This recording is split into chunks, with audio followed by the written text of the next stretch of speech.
Bas carbone, low-tech, réversibilité, circularité, biosourcée, réemploi. Depuis ce matin, nombreux sont les sujets abordés et plusieurs retours d'expérience ont permis d'éclairer nos échanges. Pour le monde du BTP et du cadre de vie, et puis plus particulièrement en France, les transitions énergétiques, environnementales et numériques, nous le savons et nous le voyons tous les jours, notamment sur Bâti Actu, ne sont pas des sujets nouveaux. En revanche, les mutations induites par ces transitions s'accélèrent ces dernières années, on l'a vu, face à un contexte qui nous oblige. Quels sont les défis qu'il faut encore relever, les freins à lever, quelles sont encore les attentes et les perspectives qu'il faut envisager? Pour prendre de la hauteur sur ces questions, il nous fallait un grand témoin. Et ce grand témoin, aujourd'hui, je suis très heureuse de l'accueillir. Il est président directeur général d'une majeure du BTP, le groupe Eiffage, homme de terrain, homme d'équipe. Il nous partage ses constats et sa vision actuelle des enjeux majeurs pour notre secteur, stratégique s'il en est, que sont les thèmes de notre journée, sobriété, efficacité énergétique et bien sûr bas carbone. Merci d'accueillir, et j'en suis très honorée, Monsieur Benoît de Ruffray, président directeur général du groupe Eiffage.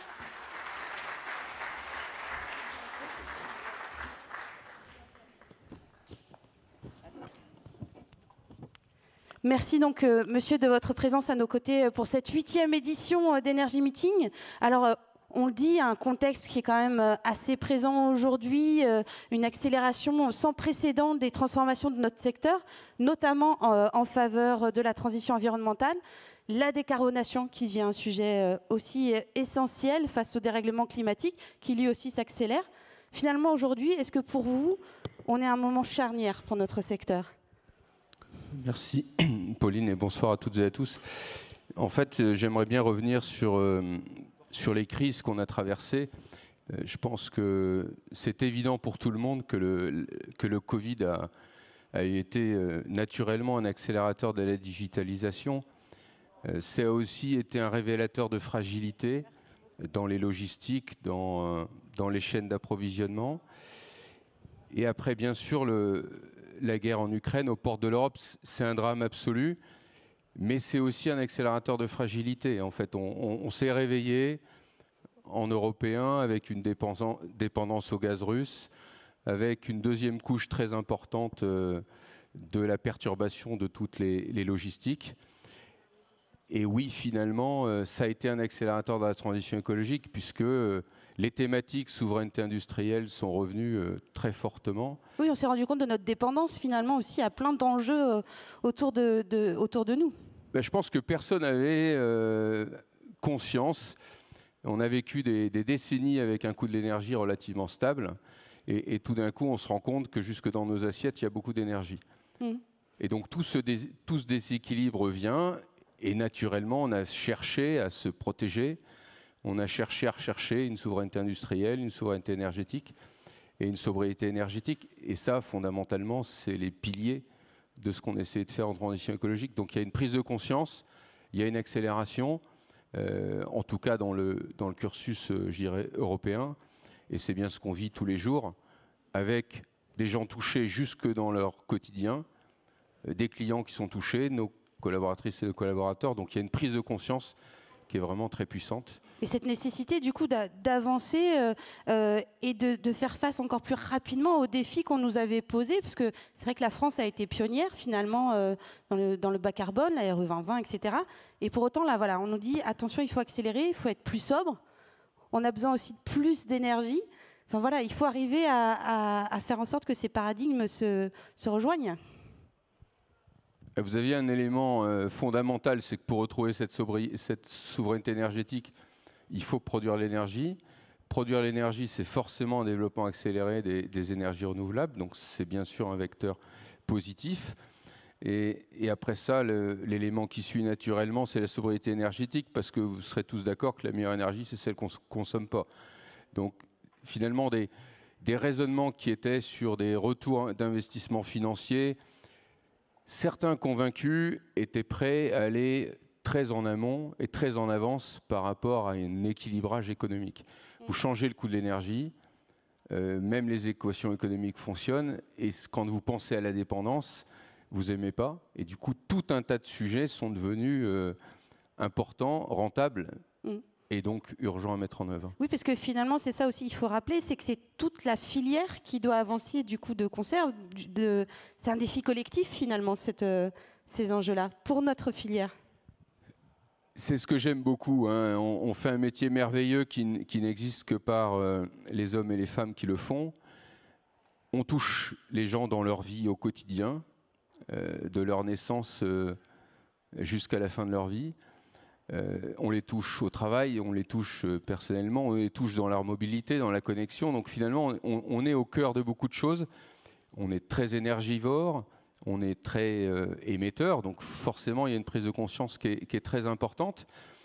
Et j'aime à dire aux équipes que celui qui oserait prétendre qu'il a réussi la transition écologique, c'est qu'il n'a rien compris. Parce qu'on ne peut pas gagner seul, c'est pas possible. Donc c'est bien un écosystème et je conçois des rôles importants sur un certain nombre d'acteurs, hein, qui soient ingénierie, qui soient grands fournisseurs, qui soient acteurs du BTP et des concessions comme le sommes, comme finalement comprendre qu'on a un rôle systémique et qu'il faut amener avec nous les hommes et les femmes de nos secteurs, mais aussi nos fournisseurs, et que c'est ensemble qu'on va réussir. Et justement, chez Eiffage, ce sont des sujets que vous avez pris à bras-le-corps. Comment ça se concrétise dans votre entreprise aujourd'hui? On a fait un choix ambitieux, après beaucoup de réflexions, de ne pas travailler métier par métier, mais considérer que dans nos ambitions, dans notre trajectoire de réduction de nos gaz à effet de serre, il fallait qu'on s'impose les mêmes contraintes à tous les métiers. Alors vous imaginez que les plus énergivores, ils ont trouvé ça plus difficile que les autres. Forcément. Mais la trajectoire, c'est quoi? C'est pas une valeur absolue. Certes, il y a de la valeur absolue, mais d'abord, c'est comment je fais mieux demain le métier que je fais depuis toujours.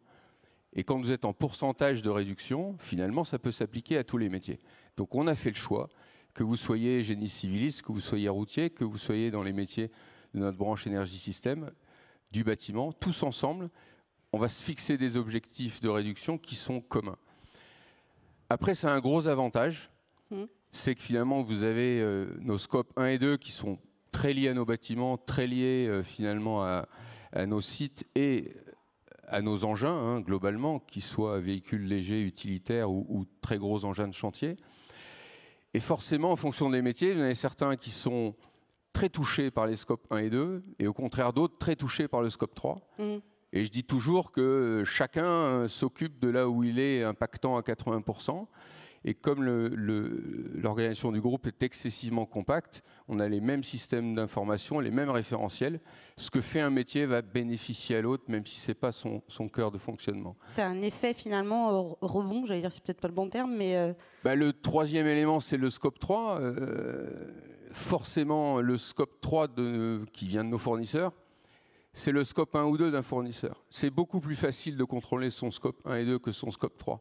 Donc c'est dans la relation fournisseur qu'on doit être capable finalement de bénéficier et de mettre en avant leurs produits les plus innovants. Donc ça, c'est un sujet intrinsèque. Et puis, comme vous le savez, on ne fait pas que des travaux, on fait aussi des concessions. On fait aussi de la maîtrise d'ouvrage en tant que promoteur ou aménageur immobilier. Et là, il n'y a qu'une chose à faire, c'est de montrer l'exemple et de s'imposer ce qu'on rêve que nos clients vont nous demander. Donc c'est imaginer de meilleures façons de construire, enfin voilà, avancer sur ces chemins-là avec plus d'industrialisation peut-être. Voilà, quels sont les grands leviers que vous voyez pour réussir finalement à avoir cet équilibre réalisation la plus vertueuse possible et économiquement que ça tienne le coup? Vous avez raison. Je pense qu'aujourd'hui, on est sur un chemin de crête. On a beaucoup de contradictions. On veut aller très vite, mais on n'a pas encore atteint des niveaux de coûts suffisants. Et il faut arriver à jongler entre les deux. Je crois qu'on est nombreux dans la salle à rêver d'un bâtiment le plus sobre possible ou son appartement le meilleur. Mais je pense qu'il n'y a pas grand monde fanat de payer un peu plus cher au mètre carré. Et c'est bien, parce que ça met plus de contraintes, donc recherche de plus d'innovation. Et ce chemin de crête, je pense que tout le monde le comprend. Par contre, on peut aller plus vite, puisque plus on industrialise une solution, plus on est capable de la rendre plus efficiente, réduire ses coûts, la mettre en avant, et les autres disparaîtront de manière assez mécanique. Après, gardons à l'esprit que l'énorme avantage de nos métiers, hein, par rapport à certains de mes pairs qui sont dans d'autres secteurs, c'est que nous, les solutions, on les a déjà. Mais finalement, on va continuer d'en trouver, mais notre vrai problème, c'est ce qu'on fait déjà de très bien à l'échelle de tels projets. Vous le voyez bien aujourd'hui, il y a énormément de très belles présentations. La dernière sur la rénovation est excellente et je les remercie. Le problème, c'est quand est-ce qu'on fait 80% des rénovations comme ils l'ont présenté. Et c'est ça notre sujet. Vous avez d'autres secteurs de l'économie qui sont encore dans la planche à dessin en imaginant qu'est-ce que peut être demain leur transition écologique. Les freins principaux, c'est quoi à ce moment-là? Pourquoi on n'y arrive pas d'avoir autant massifié tout ça? Le premier frein, il est humain. On manque de gens.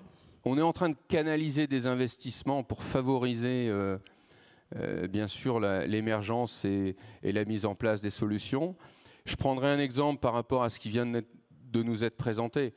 L'énorme difficulté du réemploi et de la conservation, c'est sa norme. Et aujourd'hui, on n'a pas beaucoup avancé parce que historiquement, on prenait des éléments qu'on récupérait, on les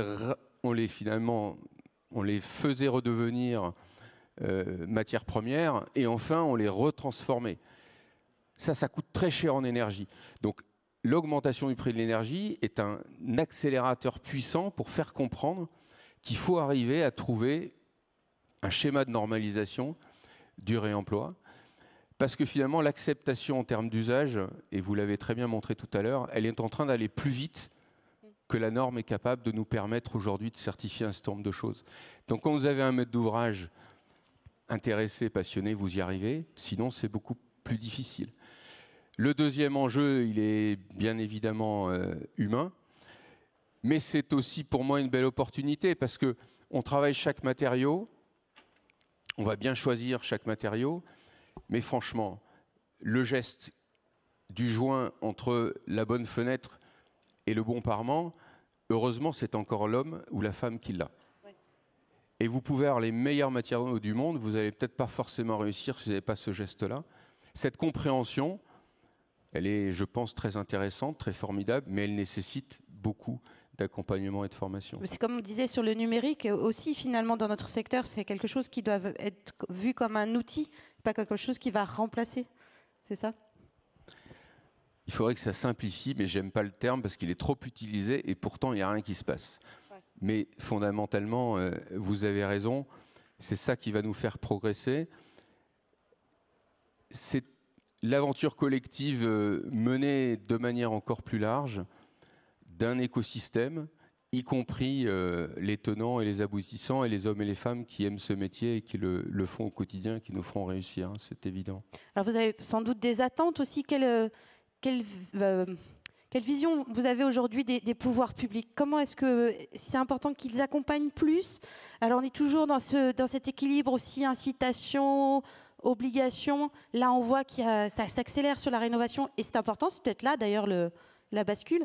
Est-ce qu'ils sont assez aidés? Est-ce que les pouvoirs publics vous aident assez la filière à avancer sur ces sujets? Vous êtes en train de me chercher là. Bah, un petit peu. En fait, pour moi, l'élément fondamental, c'est que il faut arrêter de constamment vouloir durcir des objectifs. On n'est plus, on est des grands garçons et des grandes filles. On a des gens qui sont, on n'a pas besoin d'une contrainte réglementaire additionnelle. Je vous assure que la première contrainte, ce sont nos collaboratrices et nos collaborateurs qui veulent faire encore mieux. C'est nos clients qui attendent de plus en plus. Et ça, c'est de la belle contrainte, parce que c'est en fait de l'opportunité. Et le problème, c'est que je suis beaucoup plus intéressé à savoir qu'ici, dans 2 ans ou dans 3 ans, on sera sorti de l'ornière et on est dans la bonne direction, que tous les ans me demander de durcir la trajectoire à 2030 ou 2050. Alors celle à 2030, j'espère bien être le témoin de la réussite. Celle à 2050, c'est des engagements un peu plus faciles. C'est pas ça qui m'intéresse. Et je pense qu'il faut relâcher les contraintes. Faire confiance finalement. Faire confiance. Je pense que c'est la plus belle chose parce que les gens sont intéressés, sont de plus en plus passionnés par la chose. Et c'est la force de nos métiers. Parce que c'est le cas de nos compagnons, mais aussi bien sûr de tous nos techniciens et de tous nos cadres. Donc en fait, c'est un enjeu de l'entreprise de réussir. C'est beaucoup plus intéressant. Donc faites-nous confiance. Arrêtez de nous mettre des contraintes, de nous demander des objectifs toujours plus difficiles. Par contre, mesurons. Parce que vous savez, si vous êtes capable, l'homme et la femme sont ainsi faits que si vous choisissez un objectif, que vous l'expliquez, que vous considérez qu'il est atteignable, un peu difficile mais quand même atteignable, personnellement d'expérience, ils arrivent toujours à vous surprendre parce qu'ils le dépassent. Et je pense que c'est de ça que nous avons besoin tous ensemble. Une vision, aller de l'avant et puis collaborer, on le voit aussi sur les grands changements que notre filière a connus ces dernières années. On voit, voilà, avant tous ces métiers qui étaient très silotés, etc. Aujourd'hui, on n'a jamais autant dialogué, on le voit encore aujourd'hui. Tous les professionnels ensemble, c'est une force aussi de votre groupe, ça, de réunir toute la filière aussi. On croit beaucoup à la compacité du groupe, donc en fait on a un modèle avec beaucoup d'autonomie, de liberté d'entreprendre, avec des équipes à qui on confie sur un territoire ou sur un pays l'animation d'un métier ou de deux métiers. Et tout ça c'est logé dans deux niveaux hiérarchiques. Donc en fait très vite on arrive à leur faire comprendre que c'est ensemble qu'ils trouveront les meilleures solutions. Vous imaginez bien que l'université d'aujourd'hui, elle a souvent plus d'élèves en dehors des murs que dans les murs. Donc la composante technique de l'infrastructure, du bâtiment, d'abord il doit être plus performant, donc beaucoup plus outillé, et en plus, pour être capable d'aller chercher des usages qui sont très différents, être aussi technologiquement beaucoup plus équipé. Et donc il y a beaucoup de valeurs à l'heure de la transition digitale et de la transition écologique qui finalement est à l'interface entre les métiers, essentiellement entre la branche énergie système chez nous et les métiers du génie civil, de la route, ou du bâtiment de manière globale. C'est là qu'il y a beaucoup de valeur. C'est vrai qu'en désilotant, en faisant travailler ensemble, on arrive à lever cette valeur et à apporter de plus en plus de choses et de réponses. Ce qui est intéressant, c'est que les thématiques carbone, climat en général, biodiversité, sont très facilement capables d'aller irriguer l'entreprise de manière très transverse. Et puis on a des jeunes qui nous rejoignent, qui ne veulent pas des hiérarchies, ils veulent comprendre où on va, ils veulent avoir l'intérêt, du sens à ce qu'ils font. Et donc, ils nous aident énormément à décloisonner les entreprises. Donc, c'est toujours très sympa. Merci beaucoup. C'est vrai que, enfin, voilà, on le voit, c'est un sujet. Alors, certes, on parle souvent beaucoup du coût, la facture, etc. Mais finalement, en avançant tous ensemble, on peut arriver à trouver des leviers et surtout plein d'opportunités pour nous tous. Peut-être une dernière question, un dernier mot, voilà, pour conclure votre message, ce que vous aimeriez que les professionnels ici rassemblés, l'ensemble de la filière garde en tête. Je vais rebondir sur la conclusion de la présentation précédente. C'est avant tout une aventure humaine. Et c'est ça qui fait son intérêt. Bah écoutez, merci beaucoup. Je pense qu'on peut vous applaudir. J'ai envie de vous garder quand même 1 ou 2 minutes. Est-ce que potentiellement, peut-être, quelqu'un dans la salle voudrait poser une question ? En même temps, je trouve qu'on a été super clair. Hein. Je ne sais pas vous, mais... ah bah écoutez, pas de questions. Bon, bah écoutez, merci beaucoup. En tout cas, merci d'avoir été à nos côtés en tant que grand témoin. C'était vraiment très important de vous avoir aujourd'hui. Merci à tous.